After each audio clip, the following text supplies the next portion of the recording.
My name is Amy Valdez-Barker. I am the project manager of the Vital Congregations Initiative. I am here today with Jonathan Ulanday, who is a pastor at Green Hills United Methodist Church and also the Nationals in Mission on Church Labor Advocacy and Solidarity Ministry Director or Person in Mission. Person in Mission.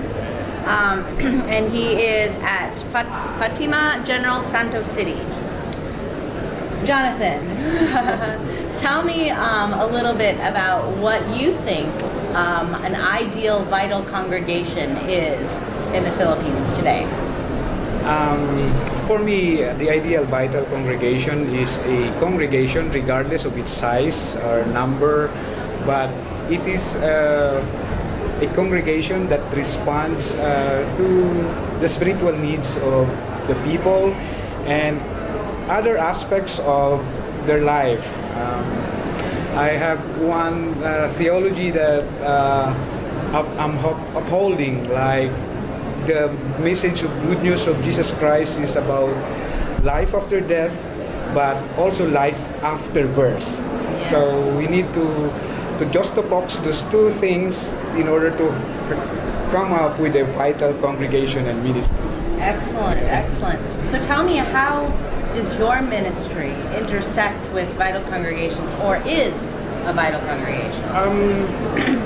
About 4 years ago, I was trying to figure out the best way to minister also to people outside the church. That's why I thought of making a project proposal on ministry with the labor. But then I succeeded with that because that program was also supported by the GBGM. Nonetheless, we have a problem in our area about the number of our workers. We are lacking pastors. We have congregations there that don't have pastors.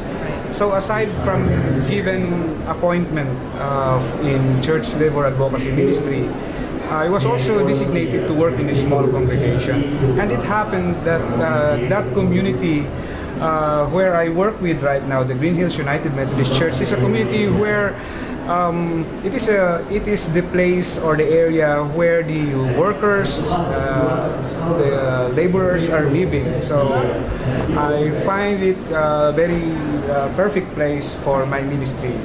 Excellent, excellent. So it's almost a tying together. Yes, because we engage, for example, in children's ministry, and it's also the children of those whom I am working with that are attending in the church, and they are participating in the life of that congregation.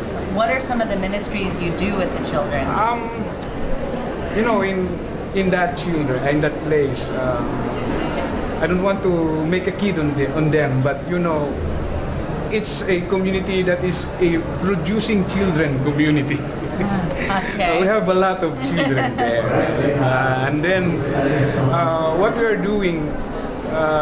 What we did the first time I came was to open the church as a playground, for the children. We opened the church and welcome children to play there, and later on we also started to tell them about stories in the Bible, and then they got interested, and then we will let them play again in the ground. And then during summer, we are holding a VCS, a Vacation Church School program, and the VCEC is reproducing materials for them. And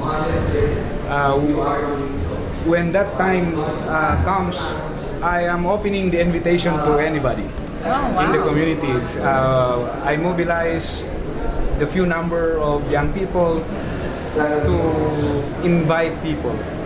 Invite children. So just last summer, that small congregation, we accommodated 120 children. Wow. To participate. In that small very small. What's the average worship attendance?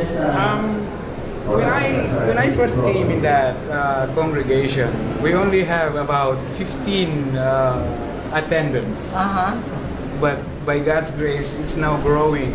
We are now beginning to reach the average of 70, yeah, Excellent. including children. Excellent. That's And- exciting. And then 120 children that you could definitely Yeah, bring into yeah.